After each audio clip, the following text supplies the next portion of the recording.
Now, we Australians first met a woman called Princess Haya bint Hussein at the Sydney Olympics in 2000. She was a champion equestrian. She carried the flag of the Jordanian national team. Now she's back in the headlines after fleeing from her husband, the ruler of Dubai, Sheikh Mohammed bin Rashid Al Maktoum. The writer Ola Salem says the case of Princess Haya, who's now in London, is not unusual among the Gulf's super-rich ruling families. She's speaking here with RN's Andrew West. What we do know from the UAE specifically, Princess Haya is the third to leave Al Maktoum family. There are other royals that are trying to flee, but their cases aren't public. So it's quite difficult to track down their cases, basically. Investigators aren't able to get access. Why would you want to flee the privilege of a royal household?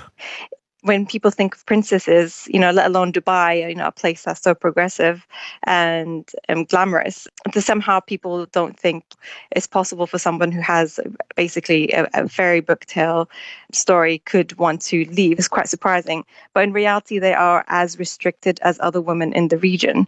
Women in the region are disadvantaged socially because they live in a patriarchal society. They are restricted by culture, by religion, by laws.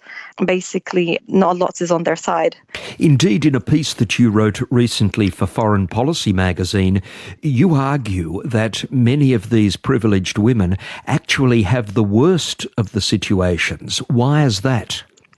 Because everyday life, they interact with people from outside, they interact with expatriates, people working in the palace, they go to estates abroad, and they see a life they could have, but it's out of reach for them. They do have the means to live differently, they have the resources, but they cannot. So in that sense, it's quite difficult for them because they see what they could have, but they just can't get it. Just give us an idea of some of the very real restraints that many of these women in the royal households face, some of the very concrete ways in which their basic liberties are stolen from them. Because these cases are in the UAE, I'll talk more about that. So UAE is actually the only country in the Persian Gulf that has no laws against domestic violence against women. So in 2010, there was a court ruling that said that a man could beat his wife as long as he doesn't leave any marks on her body. It's also one of the countries that allows marital rape. And in the UAE, for example, women don't get full custody of their children, particularly when they reach a certain age. It's usually preteens. This could all impact why Princess Haya wanted to leave Dubai. If there was a case of divorce, if it was the case of she was worried that she would lose custody over her children, being in the UAE would not help her. And in circumstances that we normally associate with people who are indentured servants, even in the cases of royal women, they, what I believe, have their passports confiscated by their husbands to prevent them leaving?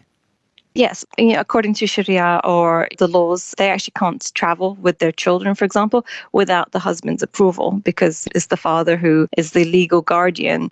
So in the end of the day, the man, he has more power over the woman. There are restrictions on education, on where they can go, on what they can do online, if they can have any presence, who they marry.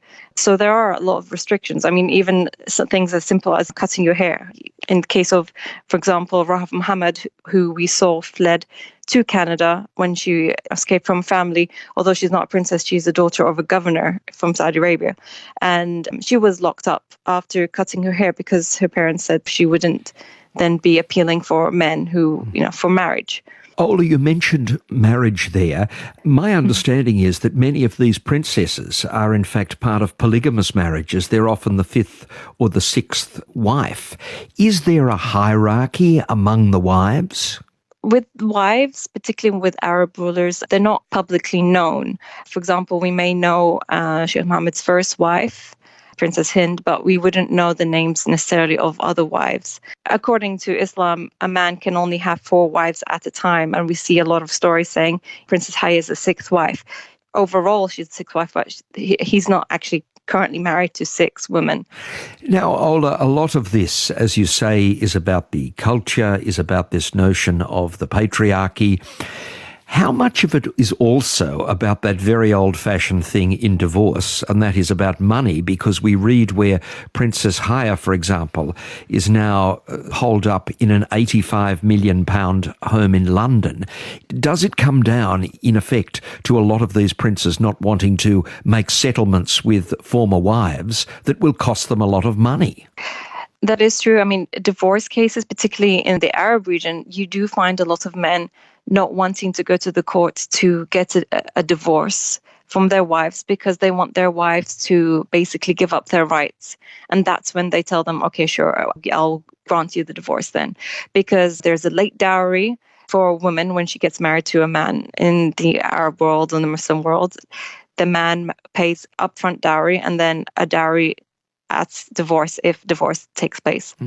And how do you think these developments could affect Dubai's international relations, especially with the UK, where Princess Haya is now in hiding? I think it definitely entraps 3 royal families. You have the Jordanian family, who the Jordanian king is her half-brother, and you have the UK royal family, who are very close to Princess Haya and Sheikh Mohammed, and then you have the UAE royal family. Of course, there's going to be a diplomatic headache for all 3. It will be interesting to see what happens.